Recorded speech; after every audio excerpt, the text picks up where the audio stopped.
कांता प्रिया लापनी, ये चाणक्य नीति का श्लोक है। चाणक्य भारत देश के बहुत बड़े नीतिकार हो चुके हैं। चाणक्य बहुत विद्वान थे। चाणक्य कहते हैं, इच्छा पूर्ति धनम, वह गृहस्थ आश्रम धन्य और सुखी होता है जिस गृहस्थ के घर में आवश्यकताओं को पूर्ण करने भर का धन भी होता है।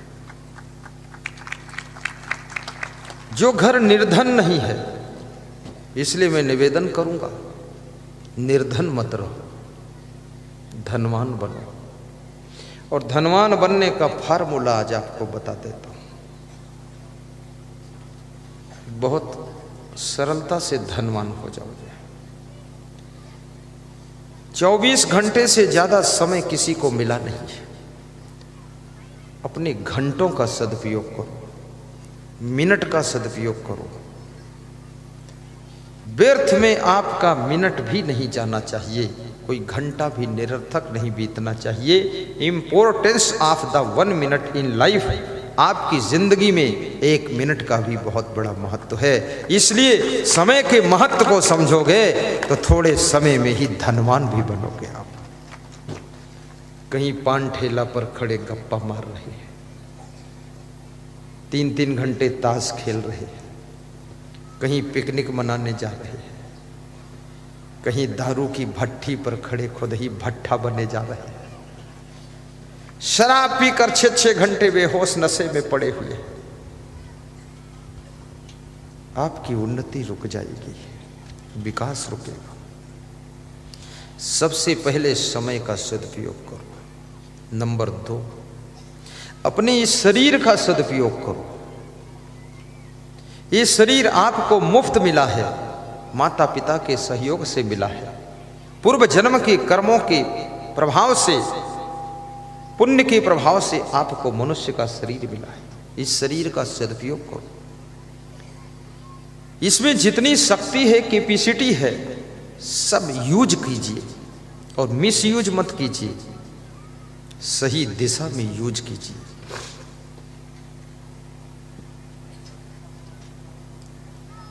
फिर तुम धनवान बनोगे।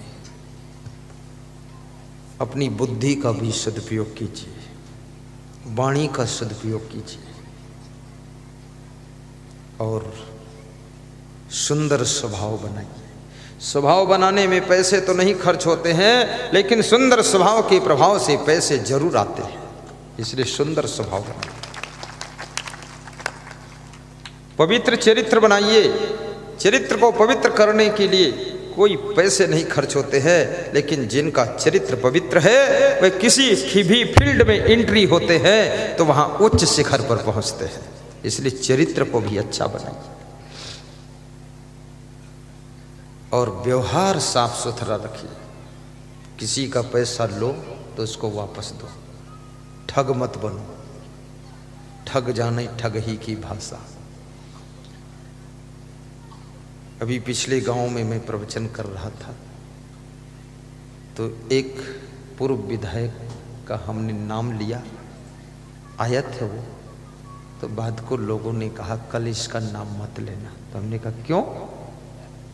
बोले ये हारा हुआ है। तो हमने कहा तो हार का दुख है, हम सम्मान कर देंगे, थोड़ा दुख कम हो जाएगा। बोले हारा भी है और कम से कम 200-400 लोगों को ठग चुका है। ये बड़ा भारी ठग है, इसका नाम सुनते ही खून खौल जाता है। तो हमने कहा खून खौल जाए तो उसमें पूड़ी डाल दो, पक जाएगी। तेल खौलता तो पूड़ी पकती है, खून खौल रहा। बोले गुस्सा आती है इसका नाम सुनते ही, ये आदमी ठीक नहीं। फिर आपके पवित्र मुख से इतने गलत आदमी का नाम शोभा नहीं देता है। तो मैंने कहा तो भूल हो गई। बोले भूल की क्षमा मांगो। हमने कहा चलो कोई बात नहीं, माफ कीजिएगा। मेरे को भी क्षमा मांगना पड़ता कभी कभी, और मैं तो कभी कभी गलती नहीं करता हूँ फिर भी क्षमा मांग लेता हूँ। ऐसे बोल देता हूँ क्षमा कीजिएगा, आपसे एक बात कहना चाहता हूँ। तो बोलता कहो। बस कह देता हूँ क्षमा कीजिएगा। ऐसा बोलने में फर्क क्या पड़ता है? भाषा सीखिए, क्षमा कीजिएगा। कोई मेहमान आ जाए उससे कहो आइए, बैठिए, पधारिए, एक गिलास पानी पिलाओ, फिर कहो क्षमा कीजिएगा, आपका स्वागत पूरा नहीं कर पाए हम। इतनी बातों से खुश हो जाएगा। यदि कहो कि हम तुम्हारा बहुत स्वागत किए हैं, स्टैंडर्ड चाय पिलाए हैं, लंबे गिलास में दूध पिलाए हैं, 3 कोने का समोसा खिलाए हैं, ऐसा स्वागत कोई कर ही नहीं सकता है, मेहमान नाराज हो जाएगा। भले ही अच्छा, हाँ बोलो, मैं रुक जाऊंगा। कभी कभी जय बोलने वाले भी जोश में हो, मैं भी जोश में रहता हूं। क्षमा मांगने वाला बड़ा होता है और क्षमा करने वाला उससे भी बड़ा होता है। आपकी पत्नी से भी कोई गलती हो जाए, 3 बार तो उसे क्षमा कीजिए। पति से भूल हो जाए, 3 बार उसे माफ कीजिए। 4थी बार भूल हो तो समझा दीजिए। और 1 बार भूल हो तो उसे भूल कहते हैं, 2री बार भूल हो तो उसे गलती कहते हैं, 3री बार भूल हो तो उसे अपराध कहते हैं, और बार बार भूल हो तो उसे पाप कहते हैं, और पाप का फल भोगना पड़ता है। इसलिए बार बार भूल मत करें। भूल से तुम्हारी प्रतिभा कमजोर होती है, ज्यादा गलती करने से तुम्हारा प्रभाव खत्म होता है, और गलतियों में ही जिंदगी को झोंक देने से तुम्हारा ग्राफ 0 पर चला जाता है। इसलिए कोशिश कीजिए कि गलतियों से मुक्त जीवन बनाइए। भूल मत करो, और यदि भूल हो जाए तो विनम्र होकर के क्षमा मांग लो। हर स्त्री को चाहिए कि महीने में 2 बार अपने पति से क्षमा मांग ले। कितनी स्त्रियां हैं जो अपने पति से कभी क्षमा मांगती हैं? हाथ ऊंचा करके बताएं। हाँ, 10-15 है, 50 है। कितने पुरुष हैं, इनको महीने में 1 बार अपनी पत्नी से कहना चाहिए कि देवी जी, कोई भूल से गलती होती हो, आपको दुख होता हो, क्षमा करना। कितने पति है सब? 1 2 है, 10-20 है, पर थोड़ा शर्माता है इसलिए कहता नहीं है।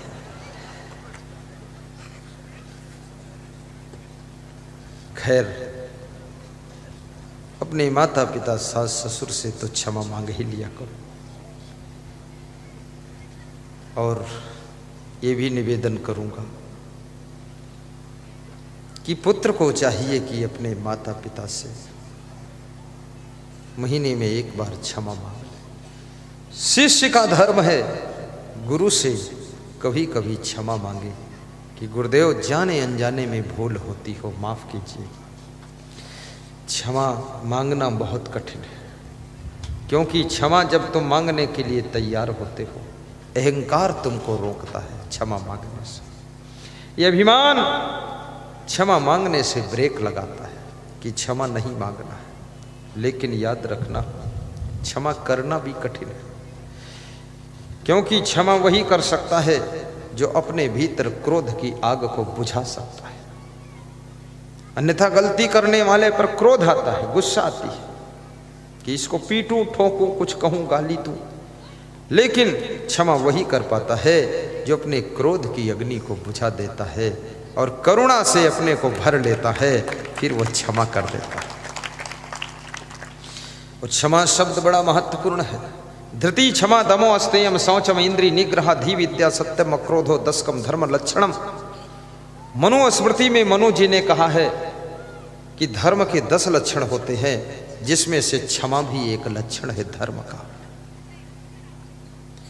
अगर धर्म को जीवित रखना चाहते हो, धर्म के पथ पर चलना चाहते हो, तो ये 10 साधन धर्म के हैं।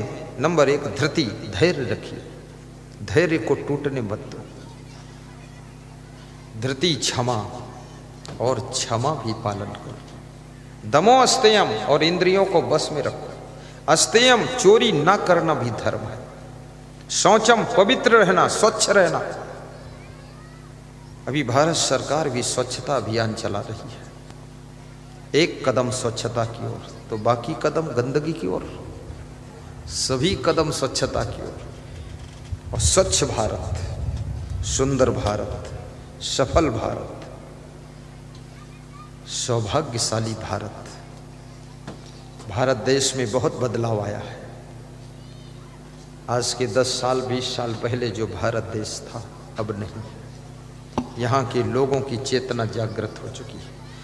अब लोग कचरा फेंकने से पहले थोड़ा सोचते जरूर हैं कहाँ फेंको, इतना फर्क पड़ा है।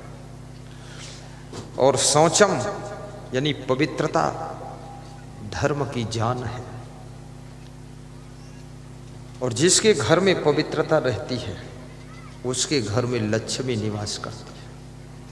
यदि तुम चाहते हो कि मैं धनवान बनूं तो अपने घर को पवित्र रखो, बर्तन साफ सुथरा रखो, कपड़े साफ सुथरा पहनो, गाड़ी साफ सुथरा रखो, अपना मुंह भी साफ सुथरा रखो, रजाई गद्दे भी साफ सुथरा रखो।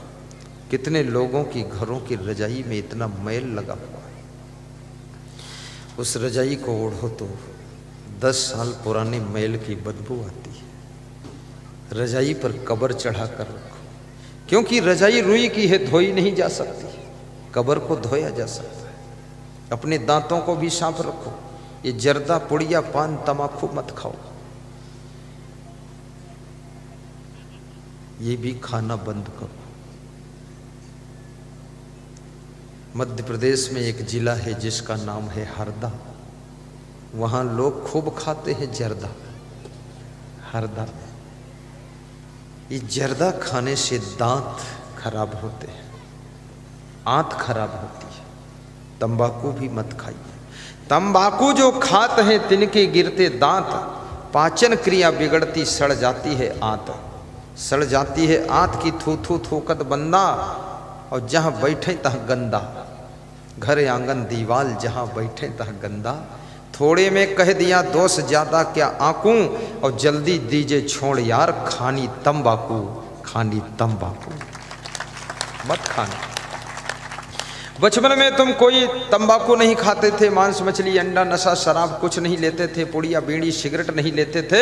कितना सुंदर तुम्हारा चेहरा था, कितनी सुंदर ओंठें थी, कितनी सुंदर आंखें थी। और जवानी में प्रवेश किया तो इन सब व्यसनों में भी प्रवेश कर गए। आपकी शक्ल भी बिगड़ गई, आपकी आंखों का रंग बिगड़ गया, होठों का रंग बिगड़ गया, चेहरे का कलर बिगड़ गया। इसलिए मैं निवेदन करूंगा ऐसा वैसा खाना बंद करो। इस शरीर को मंदिर समझो, जिसको देवता लोग पाने के लिए तरसते हैं वो शरीर आपको प्राप्त हुआ है। ये शरीर मोक्ष के लिए मिला है, ये जर्दा खाने के लिए नहीं मिला। पैसे भी बर्बाद मत करो व्यसन और बुराइयों में।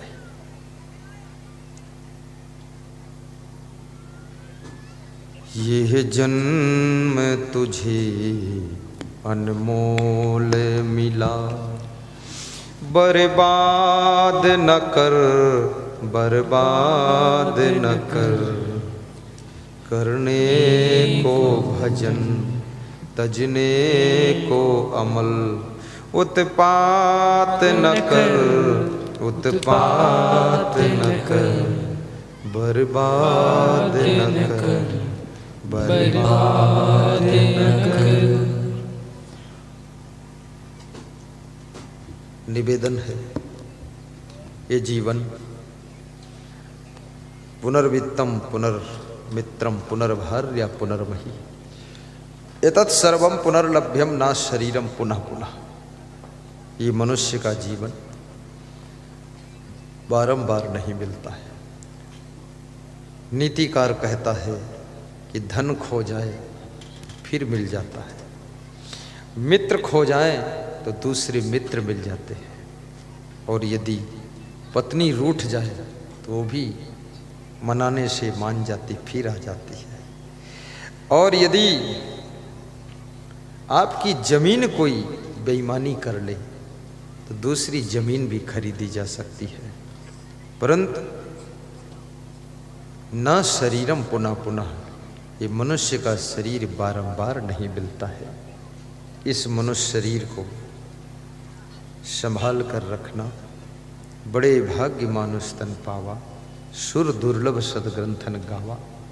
आओ बाबा आओ, हमारे बीच में एक महाराज आए हैं, ताली बजाकर उनका अभिनंदन करिए। बाबा श्री विष्णु जी महाराज बापू जी के नाम से विख्यात है, हमारे लिए माला लाए हैं। बहुत सुंदर माला है, ये 2 माला लाए बाबा, धन्य हो बाबा। लाओ बाबा, एक हमारे लिए एक उनके लिए। ताली बजा दो। मैं ये कहूँगा सांसद जी आकर एक माला उनको पहनाए। आइए श्री नंद कुमार चौहान जी, आओ, आपके हाथों से सम्मान हो जाए तो समझ लो ये सब श्रोताओं की तरफ से सम्मान हो गया। बाबा जी को माला पहनाओ। बाबा जी बड़े करुणावान हैं। तुम्हें देख कर के ये ख्याल आ रहा है। केवल सांसद जी आएंगे और कोई नहीं, भीड़ मत मचाना, सब नीचे रहेंगे, आज्ञा का पालन करेंगे। सांसद जी तुम्हें देख कर के, एक आदमी और आ जाएगा जो सामान लाएगा उनका, हाँ सामान का सहयोग करेगा। तुम्हें देख कर के एक ख्याल आ रहा है कि जैसे फरिश्ता दरस दे रहा है। बाबा के लिए गा रहा हूं। क्या गा रहा हूं? तुम्हें देख कर के एक ख्याल आ रहा है कि जैसे फरिश्ता दरस दे रहा है। कोई मेरी आँखों को देखे तो समझे कि तुम मेरे क्या हो, कि तुम मेरे क्या हो। मेरे मंदिर ताली बजाओ जोर से, मेरी पूजा तुम ही देवता हो, तुम ही देवता हो।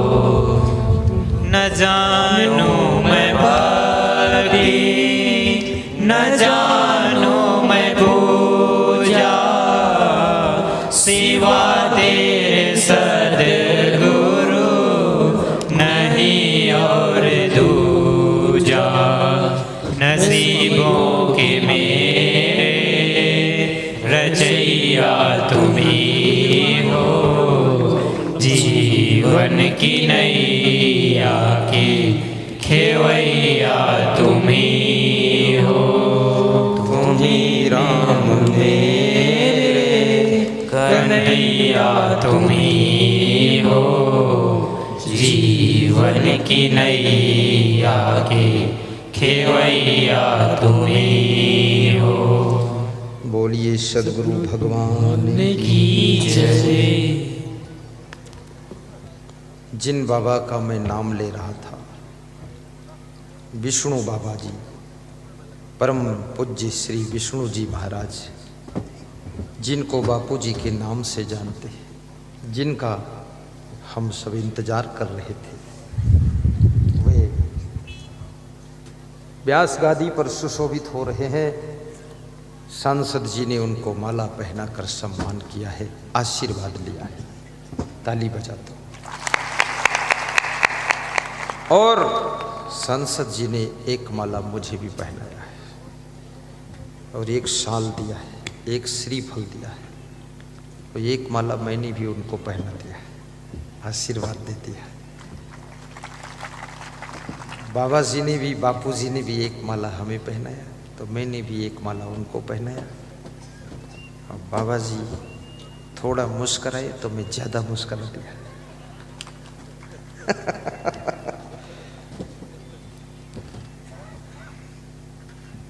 श्री धौल सिंह जी पूर्व विधायक, ममराज जी वो भी आए हुए हैं, उनका भी व्यास गादी सम्मान करती है। आ जाओ, इसी लाइन में बैठ जाओ, क्योंकि शेर शेर सब एक जगह बिठाना चाहते हैं।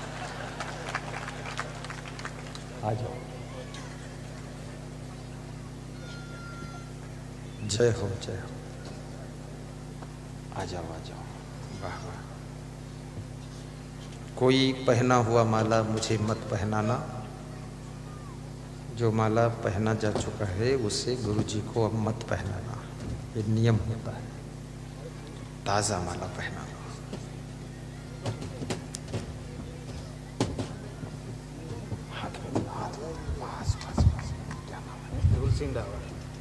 ये धूल सिंह डावर हैं। ये तो बहुत भोले भाले हैं, बहुत प्रेमी व्यक्ति हैं। प्रणाम।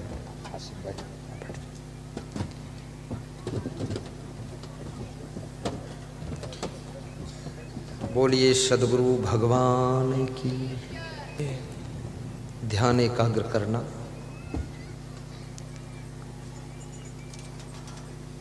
आज का दिन बहुत सुहावना दिन है।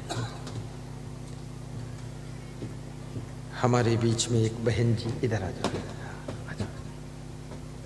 वो बहन जी केवल अपना हृदय लेकर आई है, न फूल है न माला है, हृदय समर्पित है गुरुवर। क्या नाम है? नाम क्या है? नंदा ब्राह्मण। श्रीमती नंदा ब्राह्मणे। देखो ना, माला नहीं, फूल नहीं, केवल चुपके से माल निकाल कर दिया है। बैठो, विराजो।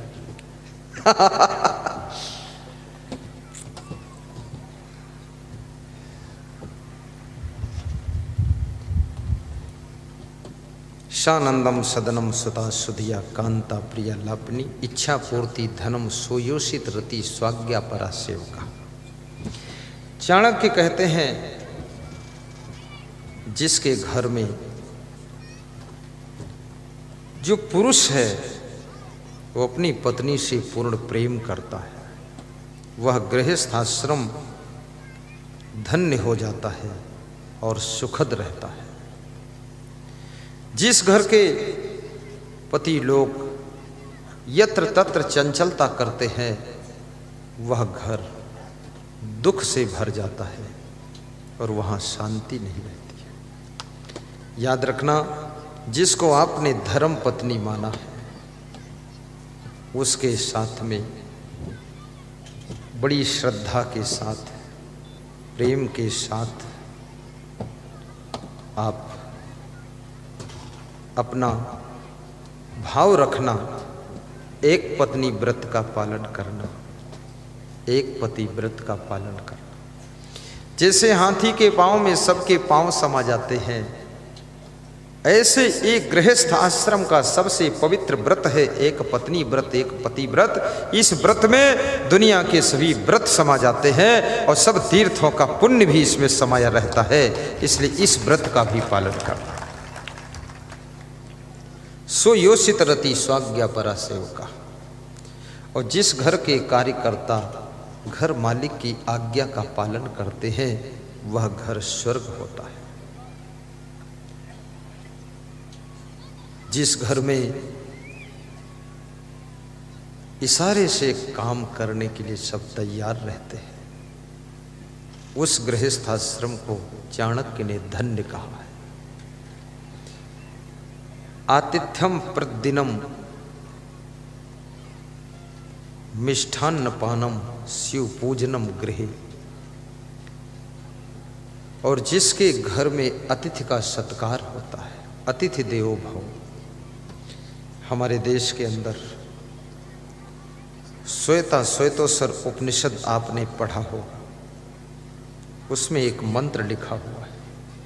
वो मंत्र है कि मातृ देवो भव, पितृ देवो भव, अतिथि देवो भव, आचार्य देवो भव, राष्ट्र देवो भव। माँ में देवी का दर्शन करो, पिता में देवता का दर्शन करो, अतिथि में देव का दर्शन करो, और ज्ञान देने वाले आचार्य सद्गुरुदेव में देवों के देव परम देव का दर्शन करो। राष्ट्र को भी देवता समझ करके राष्ट्र का सम्मान बढ़ाओ।